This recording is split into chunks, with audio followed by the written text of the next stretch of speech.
Frank Rock's the name. Lovin's the game. Happy Valentine's Day. Happy opening day of college baseball season. Tennessee Volunteers baseball team, my favorite time of the year. This is why I created this channel, is to talk Tennessee baseball. Tennessee starts off 15-0. Run rule. There's nights I'm a fan of the run rule. There's nights I'm not. I kind of didn't think it would be in effect this weekend, but it is. Obviously, Tennessee, I said it on the preview last night that, I don't know that we'll truly learn a lot about Tennessee this weekend. They did what I expected them to do tonight. I really kind of thought the only way we learned something about them is if they were in nail biters. I don't see nail biters this weekend. This Hofstra team coming in has 23 newcomers. 18 of them are freshmen. They returned 2 guys who contributed last year in their lineup. Their pitching staff's all new. Old Jack Bauer was a JUCO transfer who come in.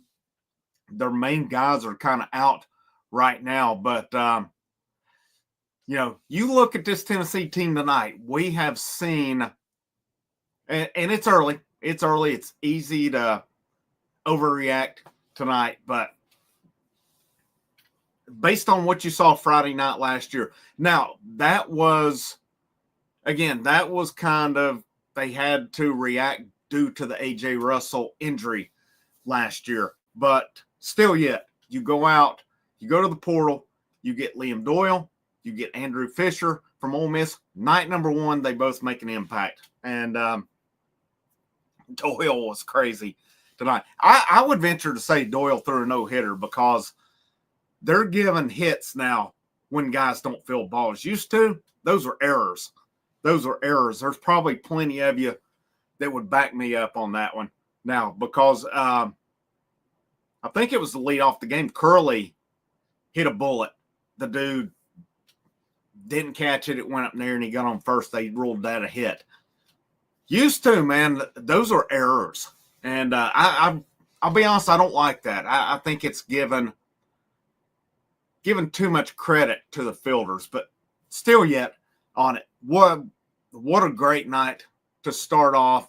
Unveiled the national championship logo about 20 minutes before the game tonight. The lineup, it was different than I predicted yesterday, but part of that too was I didn't know what Fisher and Peebles' roles were going to be. Fisher played first base. Peebles DH'd, which pushed Stone Lawless in, which put Manny Marin. This guy kept on the telecast kept saying Manny Marin. It's everything I've heard numerous times on videos. People I've talked to that actually know him say it's Marin, and maybe I'm wrong, and we'll see where that is along the way too. But Manny Marin was in the lineup that pushed Dalton Bargo out to left field. But we saw a lot of guys in this lineup tonight. We saw not enough where, I'm telling you, man, the 2 guys at the top with Curley and Keelan, I love it. I love that line. And I don't really have a problem later on if Jay Abernathy establishes himself. Somebody just mentioned Abernathy. I'll hit some of these comments here in just a minute as we get into it. But I was a big advocate last year. Even before it happened, I said, you've got to put Christian Moore leading off. I'm kind of in this new school way of I don't necessarily have to have a burner at the top. I want somebody who can do a little bit of everything with it. I love Christian Moore leading off. To me, I've kind of gone back. A part of me said I would have had Keelan leading off. A part of me says Curley. I have no problem with either way. It's kind of like which one plays short, which plays second. It's either way with them. It's the same at the top of the lineup with them. Whichever one, it's Curley leading off. I have no problem with it. And I love it. Curley goes yard tonight. He had a base hit in his first at bat. Keelan had a good night in the 2-hole.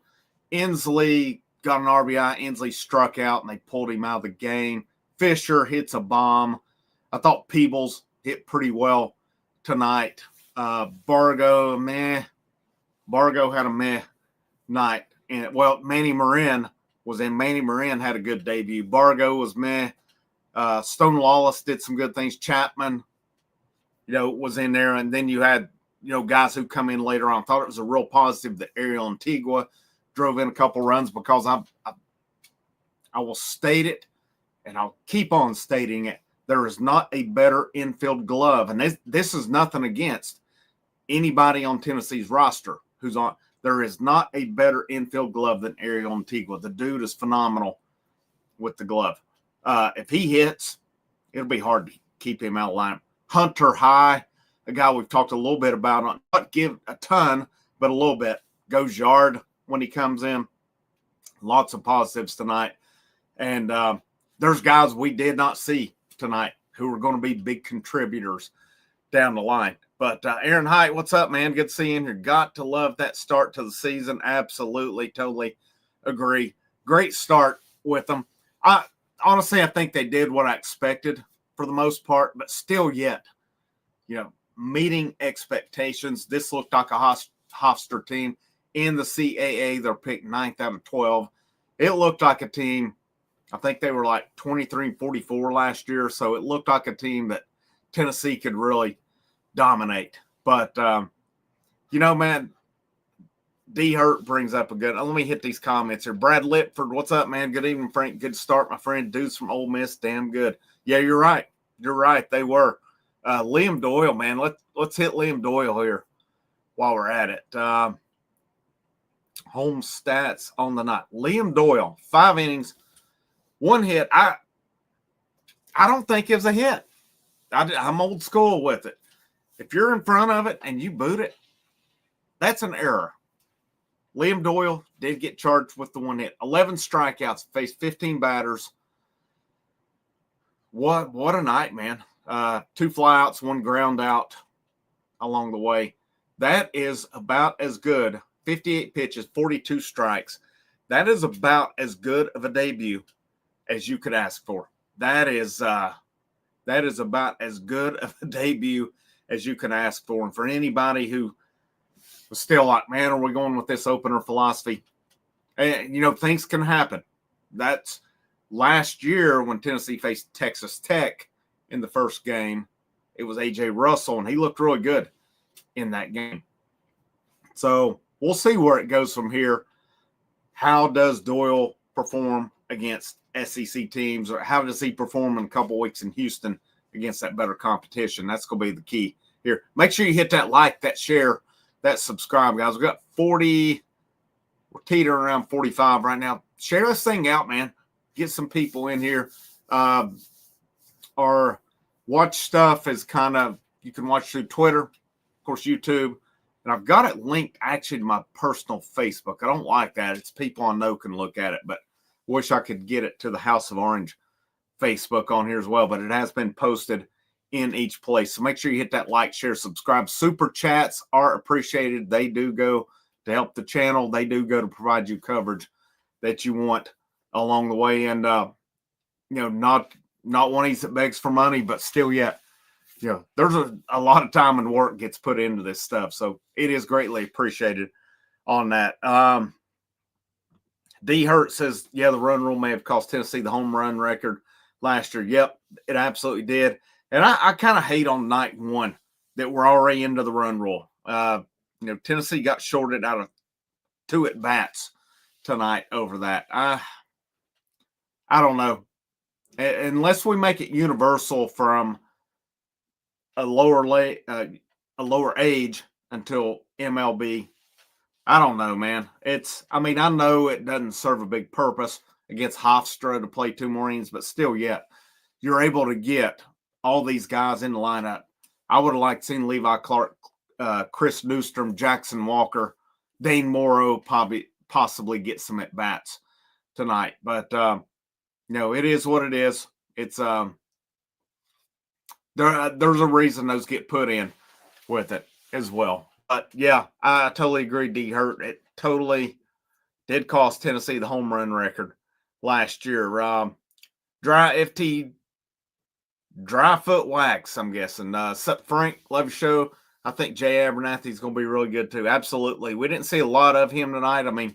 There was one time he hit one on the nose and he got out. But his speed is said to be some of the best speed the program's seen, definitely during the Tony Vitello era. So, I was kind of surprised he didn't start tonight, to be honest with you. But I also think that was shifting Fisher to first base due to they're kind of taking it easy with Fisher and Cannon Peebles this weekend. And Tony Vitello said this. He said it on the radio yesterday. If a veteran and a young guy are even, they're going to give the nod to the veteran guy due to experience. I'm not going to lie. I don't know that I agree with that philosophy, but who am I to question? The guy just won the national championship as well. But Abernathy's going to play a lot. He'll play. Wouldn't surprise me if he starts tomorrow. I don't think Bargo had a good night tonight. I want to see along the way. Let's see. Bargo went 0 for 3. He did have a walk. He had a strikeout. He left 2 on base. If there was one negative tonight, they left 6 on base, and that could come back. And Curley, I'm a big Dean Curley guy. He left 2 on base. He left them a couple on in scoring position. Bargo left a couple on. Inslee left 1 on. Keelan left 1 on. So not the end of the world by any means, but if you want to nitpick and say that what was the negative tonight, it was the 6 left on base because they could have added more. Those guys, each time, there were guys in scoring position on those. Bargo, to me, he's a guy, in Inslee 0 for 4 with a strikeout, 1 left on base. He did get the RBI. It was a pretty good place that he hit it. But, I've questioned, you think of Inslee last year, he had a slow start to the year. And it'll all play out. I don't know that I'm crazy about him in the third hole, but he's there for now. He'll probably be there at least for a bit. And my thinking with him was that he bounced around. He started last year at the top of the lineup. He went to the bottom. He bounced around. Once he got in that 5 hole, he flourished with it. I'm kind of like, in a respect, if it's not broke, don't fix it. So we'll see how that one goes. I think there's some other guys, though, who could possibly get up there to get in maybe that third hole later on. I think Fisher is – I wouldn't have a problem if Fisher's in the 3 hole, but I know they like to go right, left, right, vice versa. With Curley leading off, with Keelan in the 2 hole, you're probably going to see a right-handed guy in that 3 hole. And I'm not ruling out that it couldn't be like, I don't know, if Peebles hits enough, Peebles could go up to it. Peebles had a good night tonight. A stone loss, possibly. I think Levi Clark, a guy who we didn't see tonight. I think a Levi Clark. I would venture to say if they play tomorrow, we'll see Levi Clark. I can't imagine we get out of the weekend and do not see him, especially with his bat, what he did in the fall, what he's done in preseason as well. I can't imagine, but that's going to segue me here. Any news on Osuna? Apparently it's going to be a bit because they had that, that lawsuit that he filed yesterday. The NCAA is just dragging their feet on this one. Right. I think I had seen that already. It was declined, but there was something about the 26th in there. So we probably, the earliest we'll see him is Houston. Osuna's a guy, I think he'll be tailor-made for that 3 hole once he gets eligible. And apparently the difference in this one was that Pavia from Vanderbilt, the quarterback, his eligibility was ending at the end of 24-25, where Osuna's was ending at the end of 23-24. Everything's a double standard with the NCAA. It just is, and it's ridiculous. Such an unorganized, corrupt outfit the NCAA is. And I'm not saying it just because Tennessee. There's been numerous guys across college sports, and it's like, what?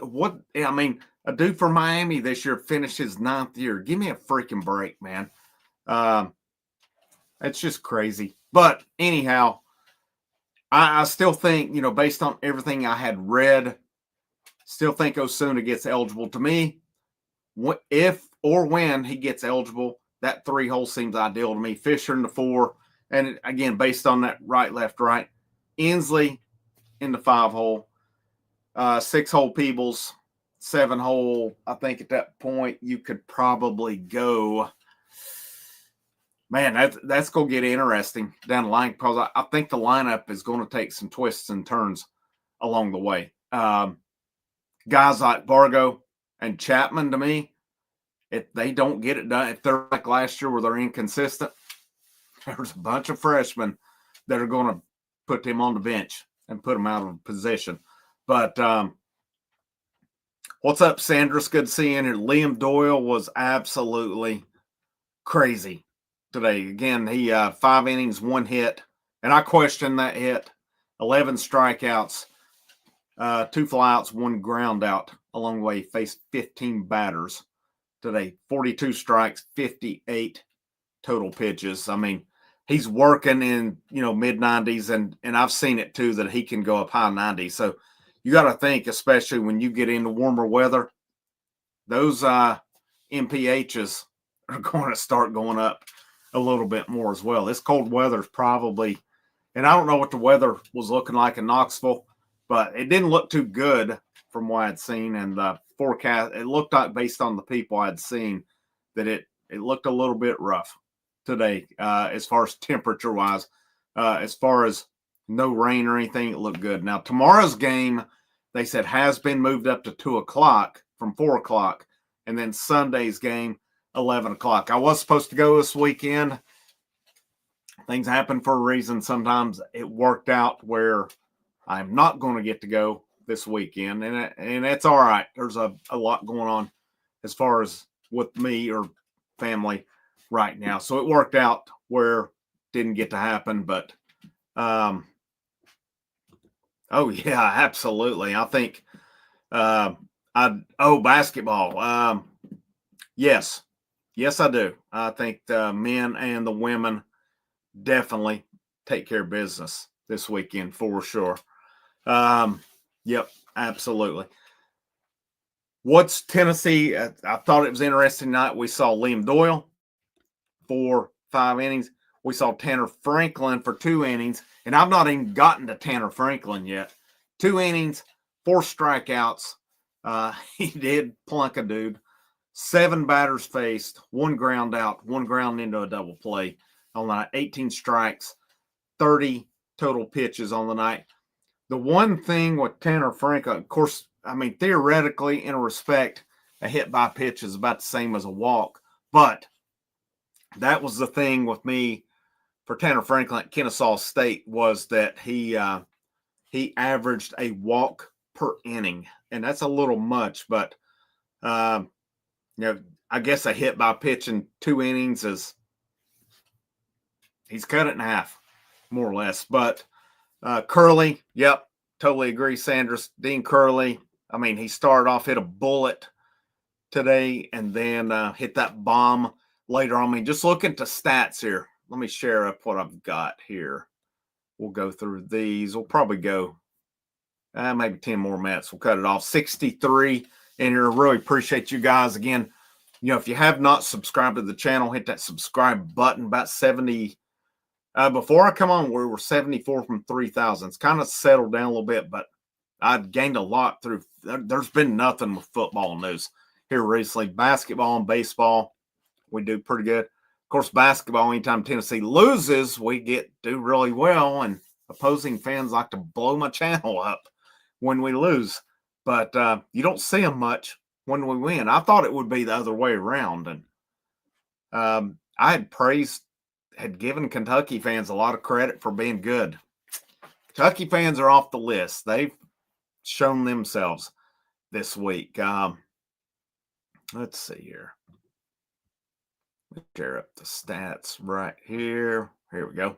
All right, Curley, 2 for 4, 2 RBIs, had the bomb.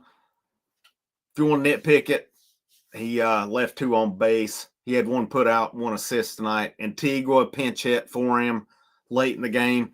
He had a base hit through the old 6-hole over there, 1 for 1, 2 RBIs. That's really good to see with him because, like I said earlier, if Ariel Antigua hits, I don't see how you keep him out of the lineup because his glove is phenomenal. And you'll see him as a late game replacement. And here's my thing with it, too. I've seen some say, well, he can play second, third. He doesn't need to play second or third. He is absolutely, positively the best shortstop you have on your roster. We saw it last year when he was defensive replacement. It's nothing against Dean Curley. Ariel Antigua is just that good at shortstop. And again, that 8th inning against Texas A&M in Game 3 of the College World Series, he makes that play in the hole where he knocks the ball down, and he come fairly close to throwing the dude out. I don't think Curley makes that play. It gets through based on Dylan Dryling's arm, which was not great. That's a different ball game. Ariel Antigua, that play does not get enough credit last year. He's phenomenal at shortstop. And there is absolutely Keelan and Curley, good shortstops. They, as far as in the field, they're nowhere close to Ariel Antigua. I'm just telling you, I don't know that there's many in college baseball, if anyone, who is as good in the field as Ariel Antigua. If he hits like that, that was big for him. How does that affect his confidence? Gavin Keelan, great debut for him. 2 for 3, had a double, a triple, a walk. He did have the one strikeout. I don't think he's a guy you're going to see strike out a whole lot. I really don't. Talk about debut, a guy who we've seen a little bit about in the fall, seen him mentioned a little bit in the spring as well. Hunter High gets one at bat, hits a bomb, a no doubt bomb.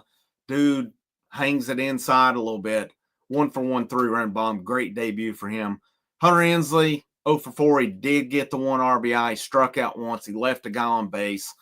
Not ideal night for him. Again, we'll see where it goes on it. There's 3 guys I'm curious to see what they do this year. Ensley gets a lot of credit because he finished the year strong. He had a big series in Omaha.